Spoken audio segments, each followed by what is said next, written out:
I know what you're thinking. The title of this video is kind of ridiculous. I mean, this is a cool car and all, but how could it be the greatest car in the world? It's too heavy. It's too impractical. It's not fast enough. It's the color of a dandelion's butthole. But in a world where truly interesting cars are rapidly giving way to sort of boring egg-shaped SUVs, this spaceship on wheels from Lexus of all people is exactly the kind of car that we need to restore our faith, especially if you're rich enough to own one.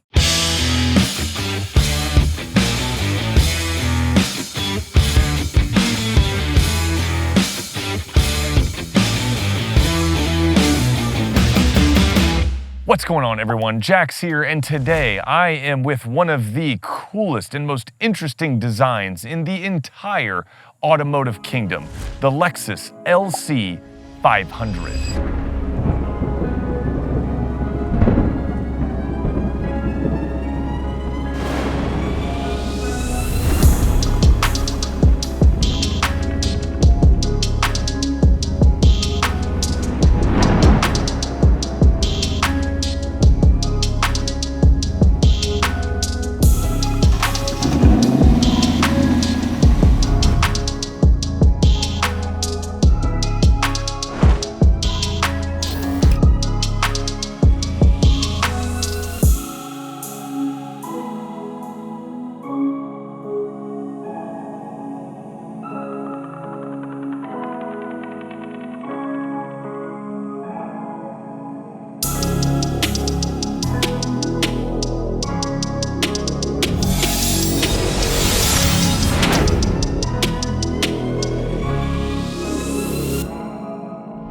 Okay, look, let's get to the point right away for two very important reasons. The first is that it is impossible to ignore the way this car looks, and we're going to talk a lot about that.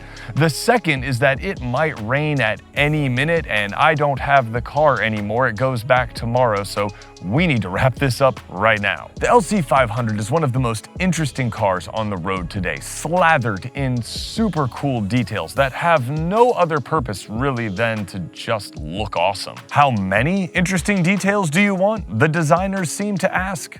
All of them, I think. Yes, that many. Where cars like the Supra's weirdness sort of comes out when it's viewed from certain angles, the LC500 always looks interesting, evocative, or just downright stupendous from any angle. There's always new and interesting details to find every time you look at the car. There's a sort of disjointed cohesion to the design, which is an incredible word that I just made up. Because I'm a genius. And even in this floral rectum of a color, it looks like nothing else on the road. It's an absolute triumph of design, and it's evidence that the Lexus design language can be both interesting and beautiful. Unlike BMW's current design language, which can be both offensively boring and offensively boring. How can a car with a roofline that seems so chopped, a beltline that seems so high, and proportions that seem like weird, if I'm just being honest with you, have so much space inside and have so much outward visibility? It's a complete contradiction to common sense. It's insanely awesome, and it's impossible to stop staring at. There's even little L's in the headlights. I don't know if that's cute or cool or what, but there's little L's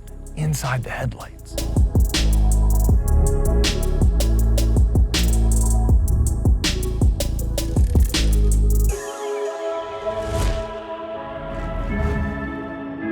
But you can't be the greatest car in the world if you don't come with a proud, beating heart. And the LC500 comes with Lexus's 5-liter, 471 horsepower V8 engine, making nearly 400 pound-feet of a buttery smooth torque. This is the most underrated V8 engine on the market, period. Full stop. People sleep on this engine, and they act like Lexus and Toyota, by default, don't have a weapon of this caliber, but they do. And in this LC500, this V8 sings a note that will rival any Corvette or Mustang or even an AMG Mercedes. It's that good. I know, you think I'm a liar, that I'm a lying liar who lies about things, and there's no way that this Lexus's V8 engine could have an exhaust note that punches birds out of the sky. But you would be wrong. Take a listen.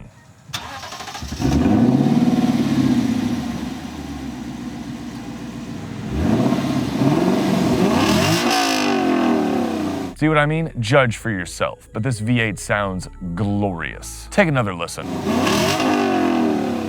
Once more with feeling. Chew on it, savor it.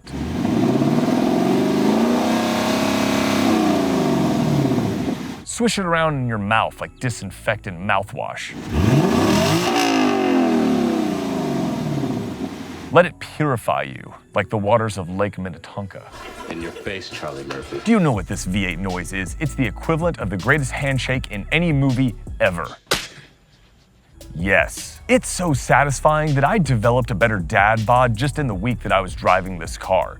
I sprouted more chest hair, my stubble is perfect. That's what this V8 can do for you. Ask your doctor if Lexus V8 engines are right for you.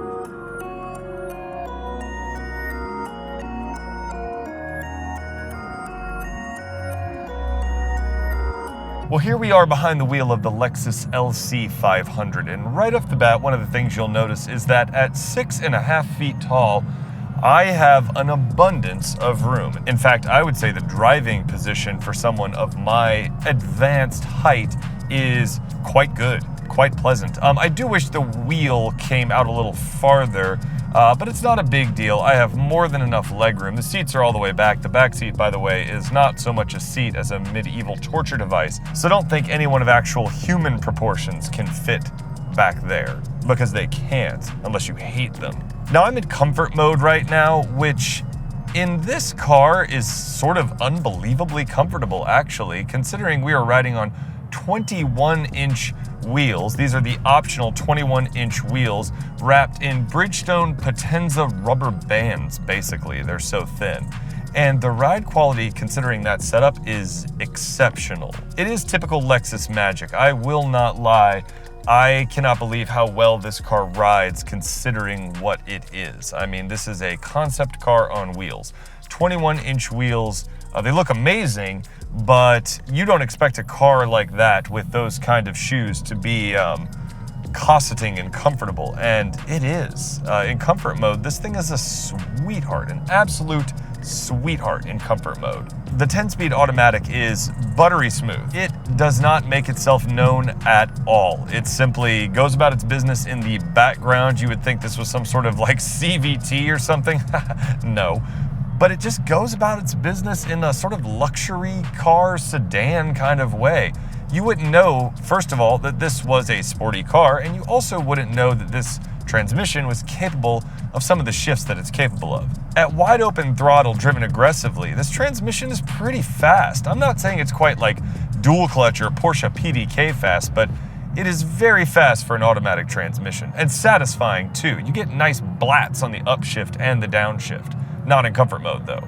But we're almost to the handling road, so let's get out of comfort mode. Let's go into Sport Plus. Immediately after saying that, a Harley turned in front of me. Oh good, he's turning off, because Harleys aren't fast. So let's take a listen to that engine real quick, because it's a masterpiece.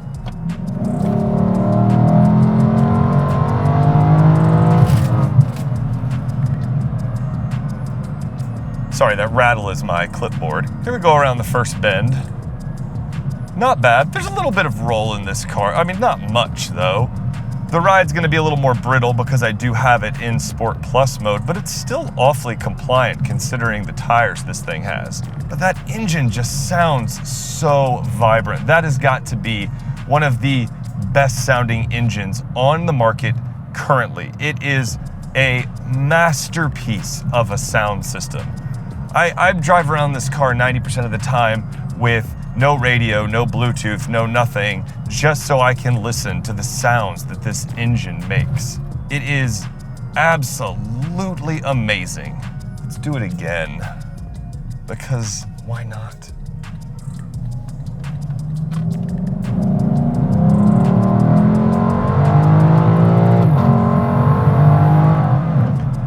You get that excellent little blat on the upshift. I love it. I love the way that it gives you that little extra kind of little dose of excitement or something. I don't even know what you would call it. It's just part of the experience. It's not quite as vulgar as it was in the Toyota Supra, because that car, there's a kind of vulgarity, this sort of the popping and the crackling and the upshift and the downshift, and you get that sort of in an AMG. This one's going, I'm a little too refined for that, but I understand you want to have fun, and I happen to be equipped with this phenomenal V8 engine. The brakes are also very good, very progressive, good feel, a little jerky at very low speeds, but otherwise they're quite good. Realistically speaking, this car is fast, but it's not like that fast. This is a great engine, don't get me wrong. I love the character of this engine. I've said it numerous times, and I've said it multiple times in this review. This Toyota V8 engine in Lexus form is one of the most underrated V8 engines on the market. It makes phenomenal noises, it's smooth as butter, it sounds so good at wide open throttle. You just give it just a little bit of a prod and the engine just wakes up and comes to life, and the power delivery is so linear, it feels so good.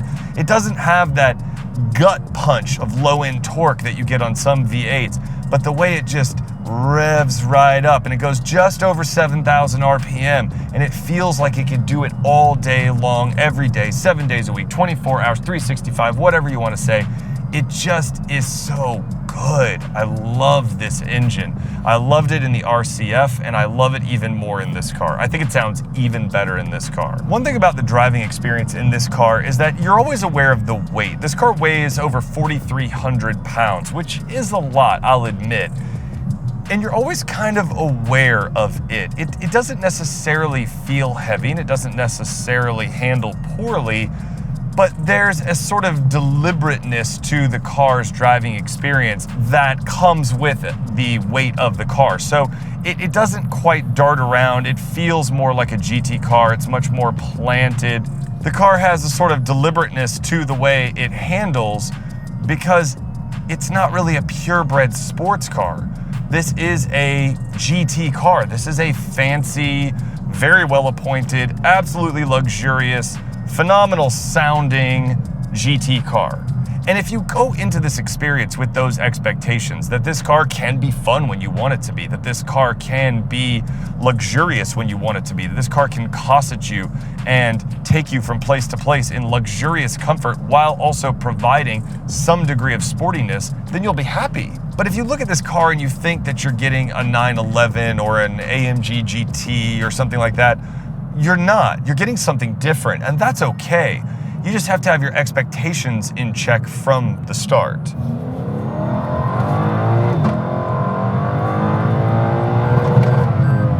Shifts in manual mode are pretty quick, to be honest with you. And the shift paddles, these big metal paddles, it really feels special. It feels like you are in some type of supercar. You're not, don't get it confused. But man, this does a good approximation. When you want to have some fun, it is there for you. I really enjoy that. I like that dual personality.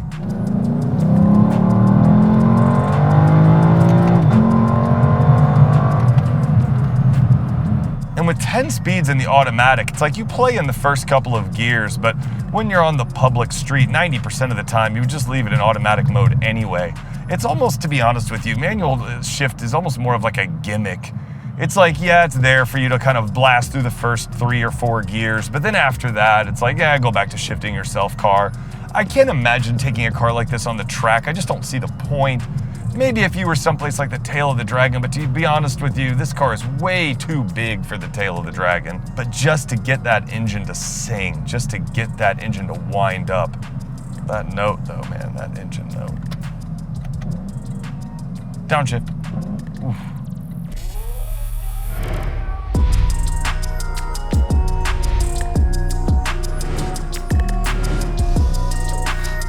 Thanks to the sport package, the LC500 has gorgeous Alcantara seats and headliner, and all the other things are wrapped in decadent leather, trimmed in metal, and assembled with perfect fit and finish. The interior is a Sybarite's delight, and everywhere you look is soft touch materials, gorgeously assembled, lovingly crafted. It is one of the coolest interiors in any car. Even the door scuff plates are carbon fiber. I don't know why you would want that, But now I want that. Flowing lines sweep across the door panels, and even the door handles themselves are like pieces of sculpture. And sort of asymmetrical elements create different zones for the driver and the passenger. I particularly like the two grab handles that the passenger gets. There's really no purpose for them. You're not like taking a passenger on the track where they can like grab onto the grab handles, but they just look cool and they give it this sort of asymmetrical vibe that makes the passenger space feel sort of special all on its own. Of course, literally all the infotainment options are present, anything that you could possibly want in Lexus's suite of infotainment and safety systems. So I'm not going to go through them here because I've gone through them in other Lexus vehicles and you can find them pretty much anywhere. But radar, cruise control, all the safety systems that you need, as well as heated and cooled seats, all those kinds of things, they're all here. Special shout out to the cooled seats, which are really powerful in this car and have been a lifesaver in this week's 100-degree Atlanta heat. It's been insanely hot. I am insanely hot right now. I'm literally melting. I'm dying before your very eyes. Send help, preferably in an LC500, not yellow. The only thing you could really want in here is maybe just a touch more storage space. Perhaps a wireless charger would be nice. And a surround view camera would help as well, because this is a large two-seat vehicle. So there are corners out there somewhere that you might want to know what they're close to, especially in your $100,000 car. The touchpad on Lexus's infernal infotainment interface is here, and I will admit it feels a little bit better than it has in the past couple of Lexuses that I've driven.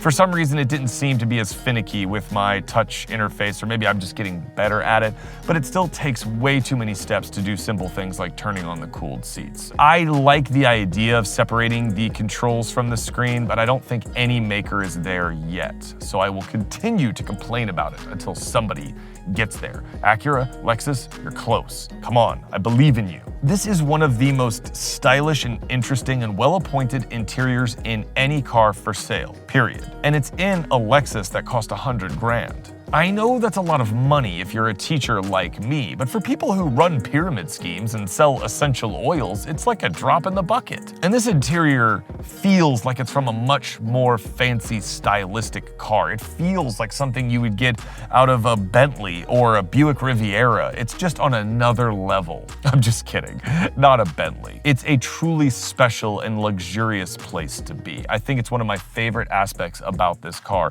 because it really spoils you. And it really makes you feel like the car is just as special on the inside as it is on the outside. And when you really think about it, how many cars can say that?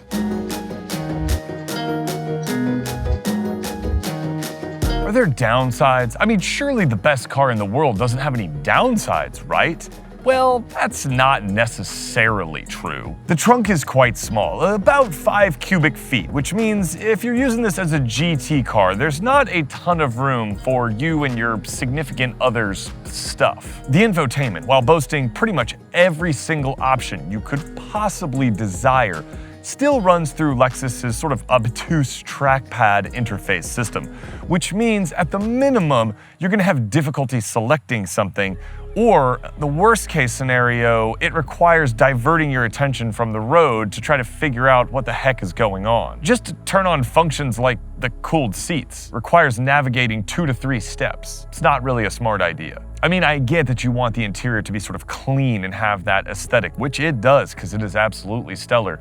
But maybe a button for things like the cooled seats would be helpful. Interior storage space is at a minimum, and there's only one true cup holder, which seems like a curious oversight in a car that has more GT sort of intentions. So why do I think that the LC500 is the greatest car in the world? Because no other car in the market has this much style, performance, luxury, and reliability wrapped in one package that turns heads wherever it goes, all while singing a song that can make your heart melt. It's not necessarily achingly beautiful, but it commands attention and it definitely stands out from the crowd. It's not as sort of obviously ostentatious inside as a high-priced Audi, but it's definitely a lot more stylish and expressive than something like a 911. It's not exactly eyeball-flattening fast, but it's certainly fast enough. It's definitely fast enough to have fun, and it's also fast enough to catch the attention of the fuzz. Here come the fuzz. Oh, and it's a Lexus. so it'll never break. It gives you nearly the best of so many worlds, and yet it looks far more expensive than it is, which is saying something in a $106,000 car. I know 106 grand is a lot to stomach, even for a level 5 Sensi rep, but I think you could get away with ditching the $2,600 wheels, as well as the $1,200 Mark Levinson audio system. Not because they're not great, but because you could live without them or upgrade them later. As well as this kind of garish yellow paint, which would save you in total about 5 grand. I'd personally put that 5 grand towards an even showier set of custom wheels and tires, probably from my friends over at Butler Tire in Atlanta. Not sponsored, unless of course you guys want to sponsor something. And while I think the sports package is worth its nearly $6,000 price tag, mainly because it comes with all of those interior upgrades, as well as the variable steering with rear wheel assist, the carbon fiber roof panel, and the active rear wing, you could honestly do without it, and this car would still feel just as special.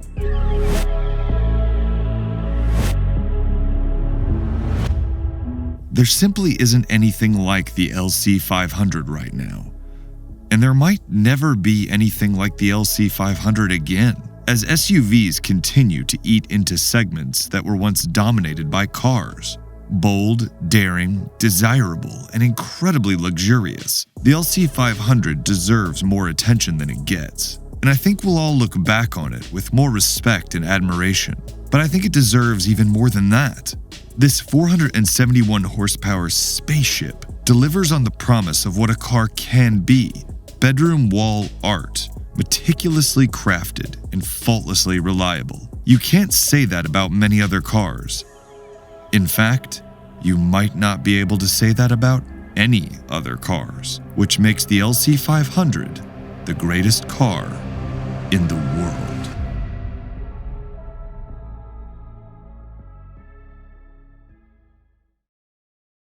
There are more rumbly cars going by today.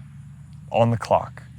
Oh, then they have to rumble up the hill there. Oh my God, that's a pickup truck? Oh no, it's a bike. Thought it was a pickup truck, the muffler fell off or something. It's just a Harley tailgating somebody. As if anybody's going too slow for a Harley. Ha ha. How could a Jeep Wrangler sound that bad? Oh, every single rumbly truck is driving by today. In decadent letter, I'm passing a lot of cops. Really hope that's not a bad sign.